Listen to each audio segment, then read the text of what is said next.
بسم اللہ الرحمن الرحیم۔ السلام علیکم ورحمۃ اللہ وبرکاتہ۔ ویلکم مائی یوٹیوب چینل حافظ شفیق۔ معزز سامعین، امید کرتا ہوں کہ سب خیریت اور عافیت کے ساتھ ہوں گے۔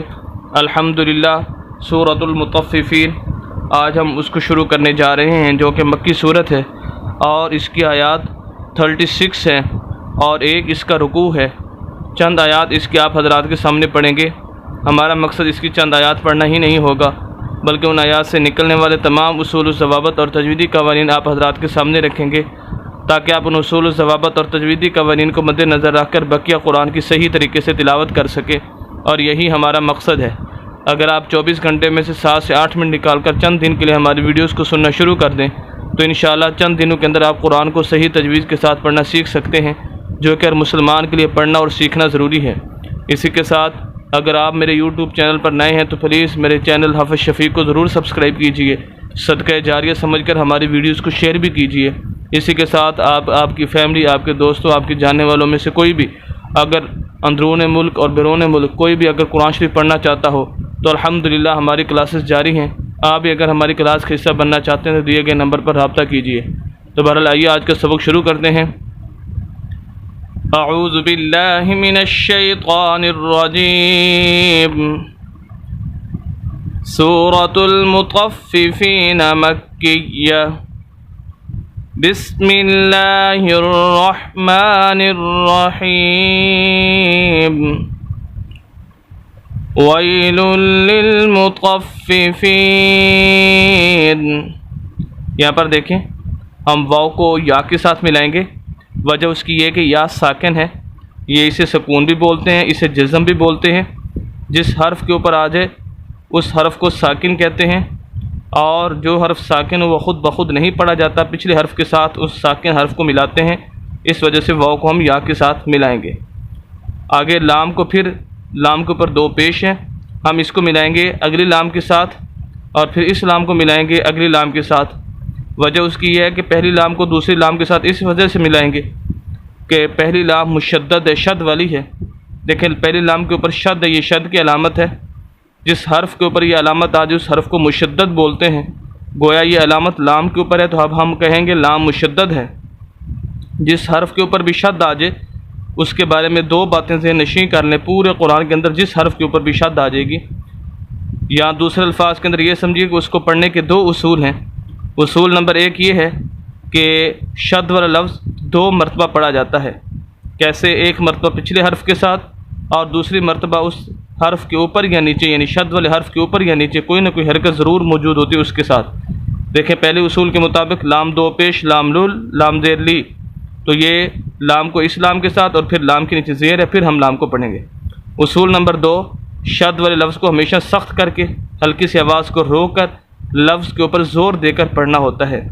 ویل لل، پھر اسی لام کو ہم ملائیں گے آگے لام کے ساتھ، کیونکہ لام ساکن ہے اور ساکن کے بارے میں پیچھے یا ساکن کے اندر بتا چکا ہوں اس کی ڈیٹیل اور تفصیل کہ ساکن لفظ خود بخود نہیں پڑھا جاتا، پھر پچھلے حرف کو ساکن لفظ کے ساتھ ملانا ہوتا ہے۔ تو بہرحال ہمارا لفظ ہو گیا ویل لل، میم پیش منہ، ویل للمو، طا کو آگے پھر فا کے ساتھ، طا زبر فا، طف، فا زیر فی، طف فی۔ شد کے 2 اصول بتا چکا ہوں، 2 مرتبہ پڑھا جائے گا، فا سخت کر کے پڑھیں گے۔ ویل للمطففی، فی فا زیر یا فی، فا کو یا کے ساتھ، یا ساکن ہے، مطففین۔ یہاں پر ایک بات سمجھنے کی ہے، ایک تو وقف کیسے کرنا ہے ایک، اور دوسرا یہ کہ یہاں پر دیکھیں ہم فا کو لمبا کر رہے ہیں، حالانکہ ہم نے یہ واو کو لمبا نہیں کیا، میم کو لمبا نہیں کیا، اس طا کو لمبا نہیں کیا، اس فا کو لمبا نہیں کیا، لیکن دوسرے فا کو ہم لمبا کر رہے ہیں۔ وجہ کیا ہے؟ ویل للمطففین۔ یہاں پر ایک اہم بات سمجھنے کی ہے، لیکن اس کو سمجھنے سے پہلے یہ سمجھ لیجئے کہ زبر زیر پیش والے لفظ کو لمبا نہیں کیا جاتا۔ ویسے 3 اصول ہیں زبر زیر پیش کے بارے میں۔ ایک تو یہ کہ زبر زیر پیش والے لفظ کو لمبا نہیں کرتے، زبر زیر پیش والے لفظ کو مجہول نہیں پڑھتے، اور زبر زیر پیش والے لفظ کو چھٹکا دے کے نہیں پڑھتے۔ یہاں پر ہم دیکھیں زبر زیر پیش والے لفظ کو لمبا کر رہے ہیں، حالانکہ لمبا نہیں کیا جاتا، تو اس کا جواب یہ ہے کہ زبر زیر پیش والے لفظ کو لمبا اس وقت کیا جاتا ہے جب اس کے آگے حروف مدہ میں سے کوئی لفظ آ جائے۔ 3 ہیں حروف مدہ، الف مدہ، واو مدہ اور یا مدہ۔ ان میں سے کوئی لفظ اگر زبر زیر پیش کے بعد آ جاتا ہے تو پھر زبر زیر پیش لفظ کو لمبا کیا جاتا ہے، وگرنہ نہیں کیا جاتا۔ اور یہاں پر جو فا کو لمبا کر رہے ہیں اس کے آگے یا ہے اور یہ یا مدہ ہے، 3 حروف جیسے میں نے بتائے، الف مدہ، واو مدہ اور یا مدہ، ڈیٹیل دیکھنا چاہتے ہیں تو چینل پر مستقل ویڈیو موجود ہے، لیکن آج کے سبق میں بھی الحمدللہ ہماری یہ تینوں چیزیں آ جائیں گی، یا مدہ آگے الف مدہ اور واو مدہ بھی آ رہے ہیں اگلی آیت کے اندر۔ یہاں پر یا مدہ کے بارے میں مختصراً سمجھ لیجئے کہ ہر وہ یا ساکن جس کے پچھلے حرف کے نیچے زیر ہو یا مدہ کہلاتی ہے۔ 2 شرطیں ہونا ضروری ہیں، یا کا ساکن ہونا ضروری ہے اور پچھلے حرف کے نیچے چاہے جو بھی ہو اس کے نیچے زیر کا ہونا ضروری ہے۔ جب یہ 2 شرطیں پائی جائیں گی تو وہ یا مدہ کہلائے گا، اور ایسے لفظ کو لمبا کر کے پڑھیں گے۔ متخففین، آیت پوری ہو چکی ہے۔ اس کو پڑھنے کے 2 اصول ہیں، ایک یہ ہے کہ ہم اسی نون کو اگلے لفظ کے ساتھ، اگلی آیت کے لام کے ساتھ ملائیں، کیونکہ لام مشدد ہے، اور مشدد لفظ جیسے پیچھے بتا چکا ہوں کہ پچھلے حرف کے ساتھ مل کر پہلی مرتبہ پڑھا جاتا ہے۔ الف ہے تو وہ خالی ہے، یہاں پر صرف 1 حرف خالی ہے، بعض دفعہ 2 3 4 تک بھی آ جاتے ہیں، آیت کے درمیان میں بھی آ جاتے ہیں بعض دفعہ، تو وہ خالی ہوتے ان کو نہیں پڑھنا ہوتا۔ تو بہرحال یہاں پر یہ لفظ جو ہے وہ خالی ہے اور اس الف کو نہیں پڑھیں گے، نون کو ڈائریکٹ لام کے ساتھ ملائیں گے، ایک طریقہ یہ ہے۔ دوسرا یہ ہے کہ ہم یہاں پر وقف کر لیں اور اس کو الگ سے پڑھیں۔ تو بہرحال دونوں طریقے ہیں، دونوں طریقے حضرات کے سامنے رکھ دیتا ہوں۔ پہلے یہاں پر اگر وقف کریں گے تو آخری حرف نون ہے، ہم اس کو ساکن کر دیں گے، جیسے یا ساکن ہے، اس کی زبر ختم ہو جائے گی تو مطففین سے مطففین، پوری آیت وَيْلٌ لِّلْمُطَفِّفِينَ۔ اگلی آیت کو پڑھنے کا طریقہ یہ ہوگا کہ اس الف کو ہم حمزہ بنا لیں گے، اس کے اوپر زبر ڈال لیں گے اور حمزہ زبر لام لام بلا الذین پھر پڑھیں گے، اور اگر اسی کے ساتھ ملا کر پڑھیں وَيْلٌ لِّلْمُطَفِّفِينَ الَّذِينَ، پھر الف نہیں پڑھیں گے، نون کو لام کے ساتھ ملائیں گے۔ تو دونوں طریقے ہیں بہرحال۔ الذی زال زیر یازی یا مدہ آگی، پیچھے بتا چکا ہوں یا مدہ کے بارے میں۔ الذین، اس وجہ سے زال کو لمبا کر لیں۔ اذا اکتالوا، اذا، زال کو ڈائریکٹ کاف کے ساتھ، زال کے آگے الف اور یہاں کاف سے پہلے الف، دونوں خالی نہیں پڑھیں گے، پیچھے بتا چکا ہوں 2 3 4 تک بھی آ جاتے ہیں، خالی نہیں پڑھے جاتے۔ اذا تا کو لمبا کر رہے ہیں، یہاں پر الف مدہ ہے، لام کو لمبا کر رہے ہیں، یہاں پر واو مدہ ہے۔ اس سے پہلے اب یا مدہ کے بارے میں سیکھ چکے ہیں، اب الف مدہ اور واو مدہ کے بارے میں جان لیجئے۔ ہر وہ الف جس کے پچھلے حرف کے اوپر زبر آ جائے الف مدہ کہلاتا ہے، جیسے یہاں پر ہے۔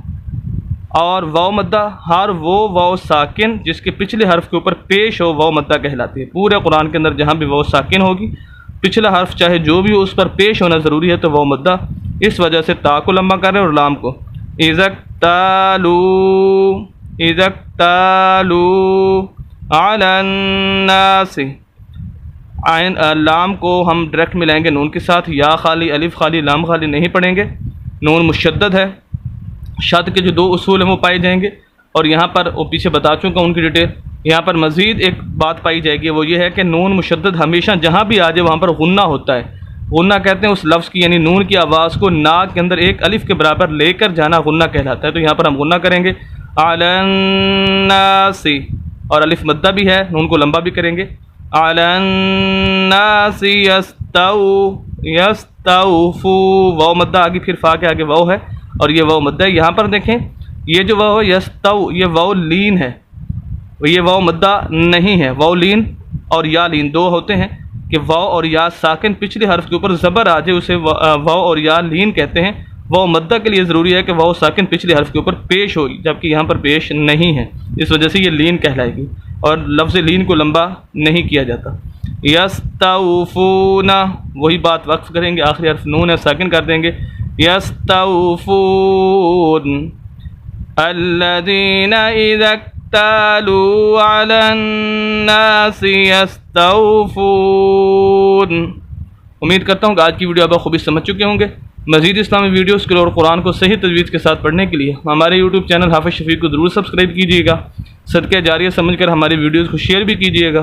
ملتے ہیں نیکسٹ ویڈیو کے اندر کل انشاءاللہ، اجازت دیں، اللہ حافظ۔